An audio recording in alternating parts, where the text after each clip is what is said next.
What is up, YouTube? Welcome back to another video. I'm fishing with Ty, and in today's video I'm going to be reviewing the Diawa Procyon. I think that's how you pronounce it. I don't know, I'm probably butchering it, but something like that.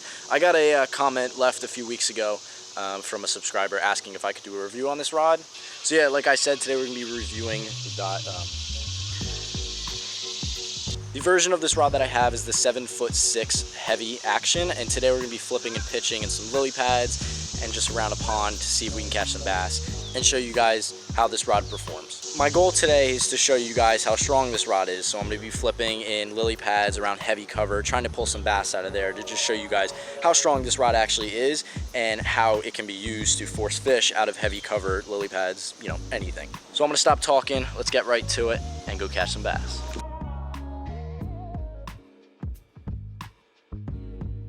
I know y'all are loving the fit today. I got the tank top on and I got the, you know, the hat. So immediately I look like an absolute idiot. But hey, I got this out of an MTB. I don't know, probably about a week ago. Be rigging this up on a 3/0 extra wide gap offset, and then I believe this is a 3/16 ounce bullet weight with a peg at the top. And we're going to be throwing this on 20-pound Seaguar fluorocarbon, which honestly, I always throw 20. I don't really go 25 because I don't live in a state where there's a lot of huge bass. You know, 20 generally does the job really well, and it's really strong, and it's able to get, oh my god, what just happened?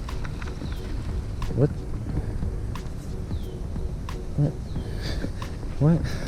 Yo, I'm confused, guys. What the hell just happened? Oh, there's a log there. All right, I'll false alarm. My bad. Y'all owe me 20 bucks if I catch a bass right here. Okay? 20 bucks. Oh.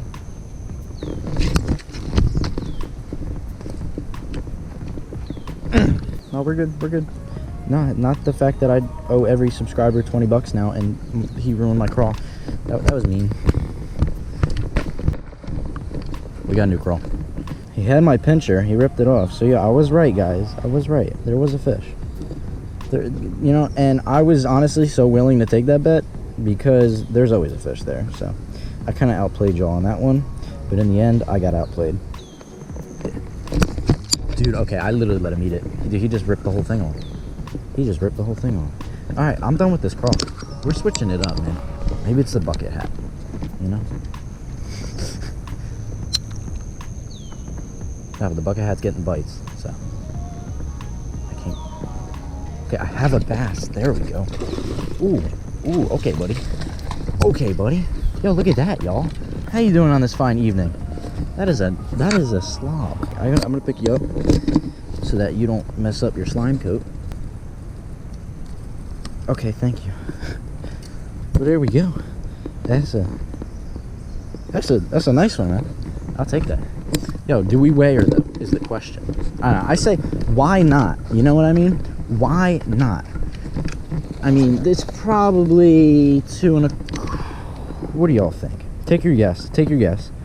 There you go. Yep, that's the fish. Take your guess. I'm guessing 2 1/4. Maybe 2 1/2. I'm saying between 2 1/4 and 2 1/2. What do we think? Yo, I got bean boozled, yo. 3 1/4. 3/7. That's a 3. What? Well, since when was that a 3? Yo. Well, I guess I haven't just caught fish in a while because apparently that's a 3-pounder. I had no idea that was a 3-pounder. Okay. Well, guys, we caught a 3-pounder as our first fish. We gonna put her back. Okay. Oh my gosh, that water is warm. Boom. And there she goes. There she goes. Yo. You know, at first I thought the bucket hat was bad luck. I'm not gonna lie to y'all. I think it's good luck. Alright, well there you go. There's the first fish on the Diawa. Yeah. I mean, I just boat flipped the 3-pounder. That should show you some sort of durability at least, right? Y'all, let's go keep flipping and just go catch some more. She chewed me up a little bit.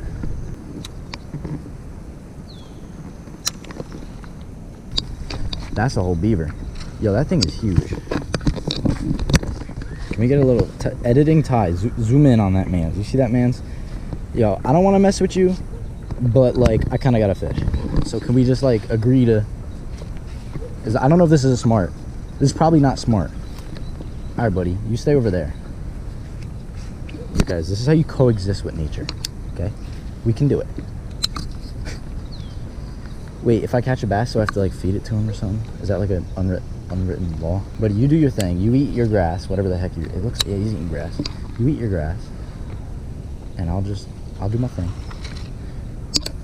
That is a big beaver. Oh, you're going back? Are you going in the water? No. All right, yo, he's chilling, guys. He's good. I don't know why am I fishing here? There's a beaver. Oh, yo, he is sick. That is actually so good. Later, buddy. Should have one here though. Oh my god. Oh, I got him. Okay, buddy. Get up here. Let's go. Nice.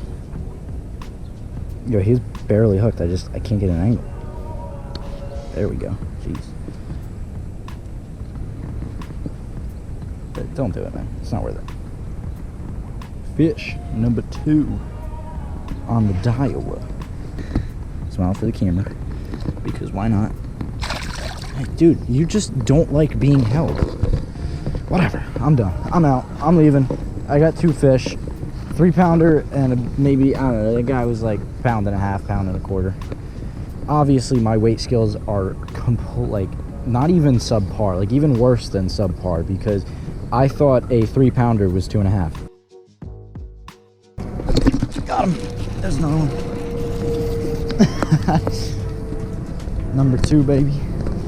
Come here. Fish number 2 off the lay down. Thanks, sir. Damn it. Damn it, boy. Hand me a damn fish. Ding dang darn it. Cribbity doody doody doo. Come back, brother. There we go. It's a decent one. About a 2.5-pounder. Biggest one of the day. Out of the drain. There we go, baby. Fat fish, man. There we go, folks. Beautiful, like 2.25 on the jig. Just vertically jigged her out of the storm drain. This is a beautiful looking bass. Nice and healthy. Got a nice fat stomach on her. Sweet. There's another look at her. Nice and healthy, man. Let's get this bass back in the water. There she goes. Alright guys, welcome to the second half of the video. Today we are obviously going to be talking about the Diawa rod. I'm not going to try to pronounce it because clearly we know that I suck at doing that. Anyways, let's get right into it. First, I'd like to just mention that I'm not affiliated with Diawa in any shape or form. This is just an honest review. As I mentioned, a subscriber asked me to do this, so, you know. All right, so basically I want to start at the very front of the rod. We're going to start at the rod tip. So the rod tip is a little more sensitive than I'd personally like it to be. So that is one of the downsides to this rod. I think the tip is a little sensitive for a flipping rod. It's definitely still a strong rod overall, but the fact that the tip is a little bit lighter, you know, kind of, I'm a little iffy on that. You know, otherwise, moving down, you know, you have the backbone of the rod. The backbone of the rod is very strong, which is why it kind of balances out a little bit. You know, you have a very, very strong backbone and a very, you know, just strong rod overall. And then that light, sensitive tip, you know, kind of whatever, could be a more of a downside. So I think you can definitely still use it for flipping and pitching as I do. You know, maybe if you're throwing 25-pound test and you're throwing in super thick stuff and you're trying to catch some big bass, you know, you may want to go with a bigger rod, like a 7/8, a 7/10, or, you know, something bigger like that. Heavy action, obviously, or something just with a stronger tip that's, you know, really able to pull those fish out. I still think this is a strong rod that you can still catch 2, 3, 4 pounders on, even 5s, you know, lily pads, maybe, you know, a little bit of brush and around some cover and stuff, and still be able to throw jigs, Texas rigs, you know, your general heavy cover flipping baits. So it's definitely a solid rod overall, strength-wise and durability-wise. I mean, I've had this rod for over a year and a half now, and I've had no problems with any sort of, durability. I actually caught a 6.5 pound snakehead on this rod once, and I'll pop up a picture of that real quick. Snakeheads fight a lot harder than any other freshwater fish that I've caught before. Snakeheads still fight very hard. They're very, very aggressive and strong and stuff. And I mean, I was able to muscle a fish out of, some brush and stuff that was 6.5 pounds, and a snakehead, like I said, obviously. So I think it's definitely still a very strong rod. Don't get me wrong on, I know that, like I said, the tip is a little bit sensitive, but it's still a very strong rod. And then moving down a little bit, we've got the reel seat. I really, really like the design that they did for the reel seat. As long with the twist on option. It's just a normal twist, that it doesn't actually lock in place, but it does tighten it down very well, and holds your rod, very, very securely. I like that because some rods, they don't do the best job of holding your reel on. This one definitely does. It almost feels like the reel is part of the rod, which I really like. And then right after that, we have the handle. Now the handle is made out of cork, as long as a little cork portion on the butt end of the rod with your little gap in between here. Personally, this is more of a personal thing. It's different for every person, but I like a solid handle, and I'll show you guys. My old flipping and pitching rod had a solid handle, and this one has, I don't know what you call it, it's like a broken handle, I guess we'll call it. Where you have that break where it's just rod instead of cork. So yeah, I had the fully corked handle, which I really, really liked. I don't know, it was kind of just a personal preference. I don't think it actually matters or depends. I don't think it actually changes anything with performance-wise of the rod. It's just a personal preference. But yeah, no, the handle is very comfortable. It does have, some nice grip spots and stuff, and it's easy to hold, and even hold for a long time. Your hand doesn't get too sore sitting on this. It is pretty comfortable, and you're able to find, certain spots. I really, really like the, just the way this rod is designed and stuff, and just the look and the handle, the way it feels. One last thing I wanted to add was the bait keeper. The bait keeper is a big thing for a lot of people. I know some people cannot stand when it is down here. Personally, I can't stand when it's down here either, and some rods just don't even have one. This rod does come with a bait keeper right on the side, which is actually pretty nice. Generally, they're either back, front, or side.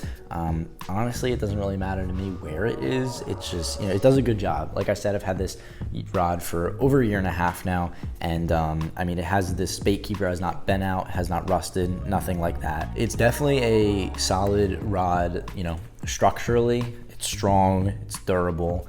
I think there are a lot of pros and only a few cons to this rod. It all kind of depends on what exactly you want to use it for.